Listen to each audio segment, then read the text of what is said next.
करून आणलेले आहेत बाजारातून.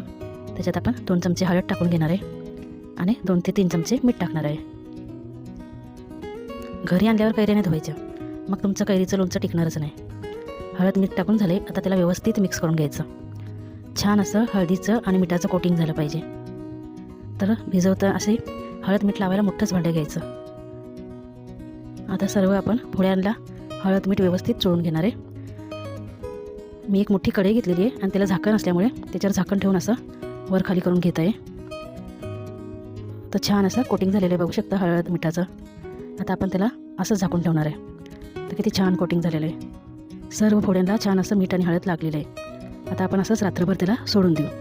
दुसऱ्या दिवशी सकाळी बघू शकता हळद मीठ लावल्यामुळे किती पाणी सुटलं आहे. आता त्याच पाण्यामध्ये आपण कैरी अशी धुवून घ्यायची. त्याच्यावर काय असेल घाण ती काढून टाकायची. कुईला असं पापुद्रा असतो ना, तो पण काढून टाकायचा.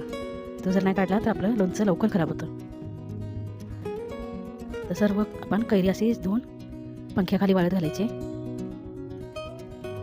कैरीमध्ये काही सुद्धा घाण ठेवायची नाही, एकदम स्वच्छ काढायची आणि हळदीच्याच पाण्यातनं काढायची. तर बघू शकता कसं निघतंय. तर सर्व कैरी आपण पंख्याखाली सुकवून घेणार आहे. मी 2 किलो कैरीचं लोणचं घालत आहे. त्या हिशोबानेच आपण मसालासुद्धा घेणार आहे. तर तुम्हाला मसाला बघायचा असेल तर खाली डिस्क्रिप्शन बॉक्समध्ये जाऊन किती काय मसाला घेतलेला आहे तो तुम्ही बघू शकता. तर आपण सर्व फोडी अशाच वाळून घ्यायचे आणि एकच दिवस ठेवायचं, जास्त दिवस आपण त्याला सुकवणार नाही. आता सकाळ सकाळी काढल्यात ना, तर संध्याकाळपर्यंत आपण त्याला असं पंख्याखाली राहू द्यायचं. तर एका दिवसात पंख्याखाली संध्याकाळपर्यंत छान अशा पोळी वाळतात. तर आपण पोळी वाळतात तोपर्यंत त्याचा मसाला बघून घेऊ. तर सर्व मसाला किती काय घेतला आहे ते तुम्ही डिस्क्रिप्शन बॉक्समध्ये जाऊन बघू शकता. तर मसाला करण्यासाठी आता आपण तेल घेतलेलं आहे. 1 वाटी मोहरीचं तेल घेतलं आहे. तेल छान धूर निघस्तोपर्यंत गरम करून घ्यायचं आहे. आता तेलाला थोडं गार होऊ द्यायचं. पूर्णपणे गार नाही करायचं आहे, थोडंसंच गार करायचं आहे. आता थोडं गार झालं की त्याच्यात आपण 2 मोठे चमचे हिंग टाकलेले आहेत. त्यातच आपण काळी मिरी, लवंग आणि दालचिनीचा तुकडा आहे तो टाकून घेऊ आणि लगेच त्याच्यावर झाकण ठेवायचं. आता थंड झाल्यावर झाकण काढून घेऊ आणि आपण त्याच्यात जी घेतलेलं आहे मेथीचा कुरिया, परत राईचा कुरिया, धण्याचा कुरिया, अशी बाजारामध्ये तुम्ही बोलला का नाही लोणच्याचा मसाला द्या तर सर्व देतात. सर्व मिळतो, पण रेडीमेड आणण्यापेक्षा ही सर्व आणून बनवायचं. तर मेथीचा कुरिया आपण थोडंसंच घेतलेला आहे, 50 ग्राम जेवढा, कारण 2 किलोचंच लोणचं आहे ना. आणि मीठ घ्यायचं अर्धी वाटी. आता सर्व व्यवस्थित मिक्स करून घेऊ. छान असं व्यवस्थित एकजीव करून घ्यायचं आहे. छान असं मिक्स करून घेतल्यानंतर आपण त्याच्यात लाल तिखट टाकणार आहे. म्हणजे थोडंसं तेल अजून थंड होईल, थोडंसं गरम आहे, त्याच टायमाला मसाला टाकला आहे. कारण आपण काही मसाले भाजून घेतलेले नाही आहेत, सर्व मसाले कच्चेच आहेत. आता छान व्यवस्थित मिक्स झालेले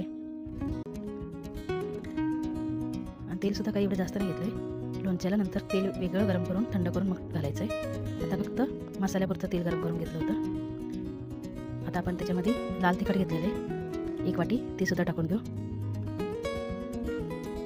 आता छान व्यवस्थित मसाला एकजीव करून घेऊ. छान मसाला एकजीव झाला का नाही, त्याच्यानंतर अर्धा ते 1 तास आपण मसाला असाच मुरत ठेवायचा. लगेच आपण लोणच्याला लावणार नाही. अर्धा 1 तास छान मुरलं का नाही, नंतरच लोणच्याच्या पोळींना मसाला लावायचा आहे.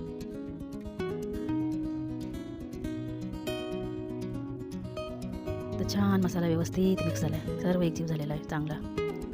आता त्याला झाकून आपण अर्धा 1 तासासाठी ठेवून घेऊ. तोपर्यंत आपल्या लोणच्याच्या पोळी पण पंख्याखाली छान वाळतात. आता लोणच्याच्या पोळी पण छान वाळलेल्या आहेत. आता आपण जो मसाला रेडी करून ठेवला होता तो त्याच्यात घालणार आहे. त्याच्या आधी आपण अर्धी वाटी लसूण घेतलेला आहे, देसी लसूण आहे. तुम्हाला आवडत असेल तर घाला, नाही घातला तरी चालतो. तर लसूण घालून घेतलेला आहे.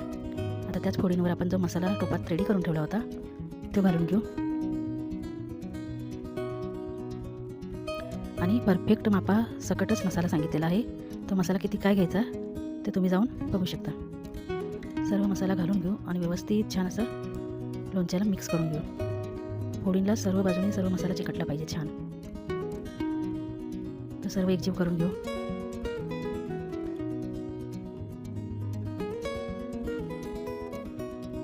हात नाही लावायचा आपल्याला, चमच्याने किंवा मोठी कढई आहे तर त्याच्यावर झाकण ठेवून घालून व्यवस्थित. आणि मसाला छान असा कोट झालेला आहे, बघू शकता कैऱ्यांना छान व्यवस्थित लागलेला आहे. छान व्यवस्थित मसाला कोट झालेला आहे. आता आपण त्याला थोडं साईडलाच ठेवूया. अर्धा 1 तासासाठी असंच मुरत राहून देऊ. तोपर्यंत आपण बरणी वाळवून घेतली होती. त्याच्यासाठी एक दालचिनीचा तुकडा गॅसवर गरम करून घेतला होता, भाजून घेतला होता आणि तो जळलेला तुकडा आपण त्याच्यावर थोडीशी हिंग टाकली आणि बरणी उलटी केलेली. आता त्याच बरणीमध्ये आपण लोणचं भरून घेणार आहे. छान असं त्याला हिंगाचा स्वाद येईल. आता स्मोकी हळूहळू सर्व लोणचं आपण बरणीमध्ये भरून घ्यायचं आहे आणि लगेच लोणच्यामध्ये तेल नाही टाकणार आहे.